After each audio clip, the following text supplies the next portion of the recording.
செப்பு காசை வேண்டான்னு வெள்ளி கிடைச்சது, வெள்ளி வேண்டான்னு தங்கம் கிடைச்சது, தங்கம் வேண்டாம் என்று சொன்னேன், ராஜாங்கமே பாதி கிடைத்தது,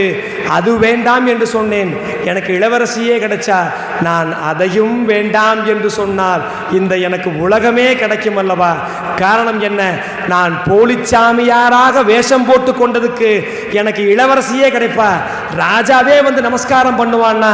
நான் உண்மையான பக்தனாக மாறினால் இந்த பூ உலகமே எனக்கு கிடைக்கவில்லையா, இறைவனின் திருவடியே எனக்கு கிடைக்கவில்லையான்னு சொல்லிட்டு அந்த இடத்துல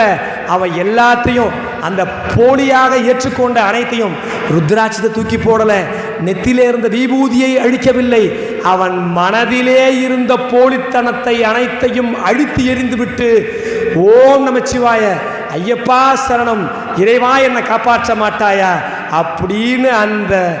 திருடனும் ஞானியாக